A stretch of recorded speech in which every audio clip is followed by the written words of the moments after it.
Well, hello guys, welcome back. We are having a beautiful sunbeam courtesy of Lord Apollo, so thank you. I mean it because, like, the lighting's great now. Uh, well, he is connected to the theater, so it is nice. We've been actually working pretty hard together, and we reached a point last night where Loki stepped in. And when Loki steps in, you know you did something wrong, because he generally leaves you on your own. And he said, "All right, you come with me." And he's like just about grabbing me by the shirt. And I'm like, "What did I do?" He goes, "Look, you might be one of my humans, but right now you're screwing up." And this is paraphrasing, mind you.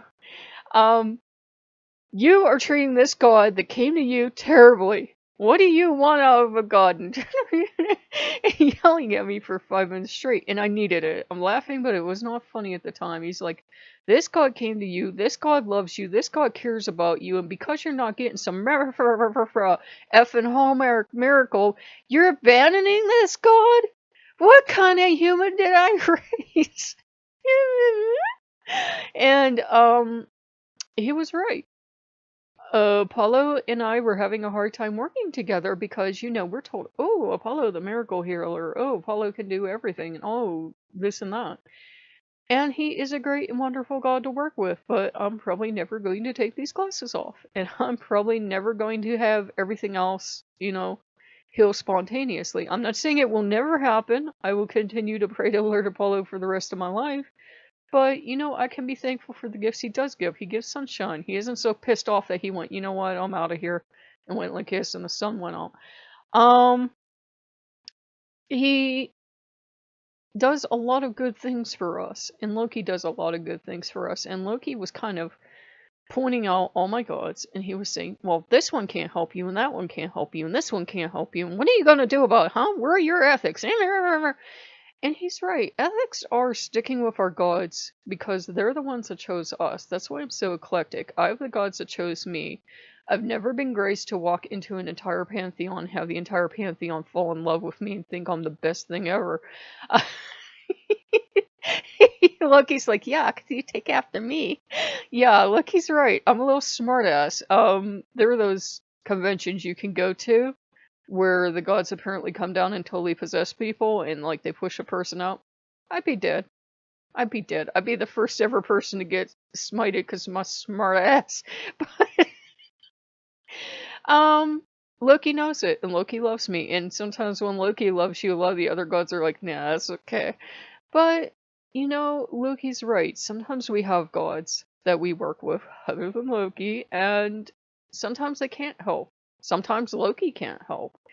And it's how he judges our ethics is whether or not we stand by our friends because our gods are our friends when they can't do anything for us. Do you only have human friends because of what they can do for you, because you like their car or you like their pool? Or if that's who you honestly are, fine, more power to you. But then what happens when they don't have the car and they don't have the pool? Um, the All-Father, I feel like just back or nodding.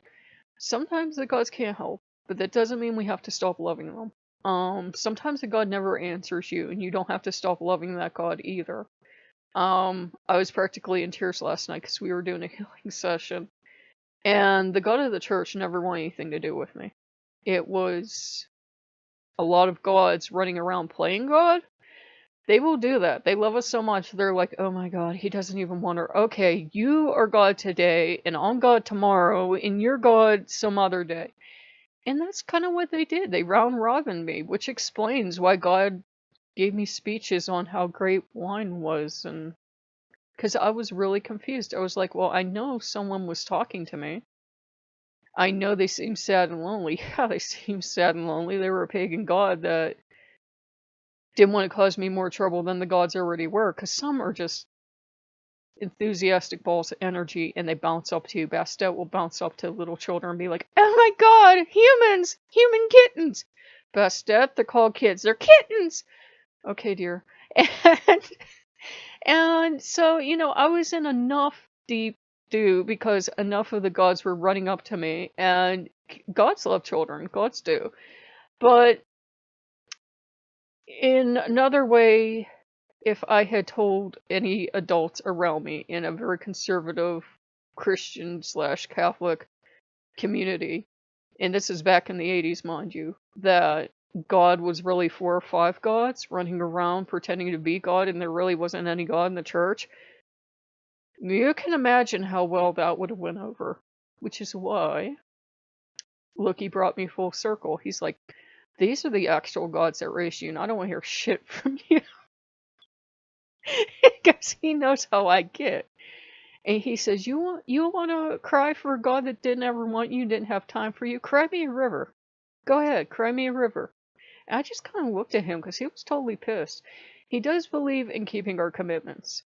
People get into Loki sometimes, shut up, because they think he's going to be the fun god. They think they're never going to have to follow the rules, and they're never going to have to listen or have authority, listen to authority or have integrity or anything. He will be the first one to kick your ass for doing something wrong.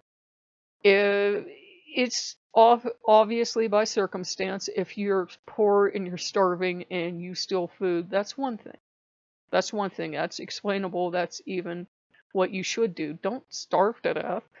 But if you have enough money and you're stealing stuff that you don't strictly need, that's an ethics problem, and you have to deal with it. And there's no fear saying, oh, Loki did it. Loki's a god. He can do whatever the hell he wants. That's the difference. Gods get to play by a different set of rules than we do. And we don't know how correct the stories are that came down to us, and they're just stories anyhow. So chill. But yeah, I just kind of wanted to talk about that because I've noticed a lot of people assume that if you're a Lokean, you don't have ethics, and the universe has really been going at me about being a Wiccan, therefore I don't have ethics, or being eclectic, I don't have ethics. And it's like, really? I never get to have any fun, because the moment I'm toddling off towards fun, there's some god somewhere grabbing me by the scruff and going, no fun. So it's not like I don't enjoy life, but you guys know what I mean. Anytime I'm toddling towards something, for example, in the worst way, I wanted these really cute owl placemats. Not placemats, what's it called? Mat for the floor mat? Doormat. I wanted a doormat. There we go. I wanted a doormat for Athena. It was these cute owls. It was 3 of them. They were adorable. And she's like, no, you're not getting it. No, you're not getting it. You're not wasting the money. You're not getting it. Then I went to Lysantha. And she's like, no, because you were getting it for Athena. Don't make this about me.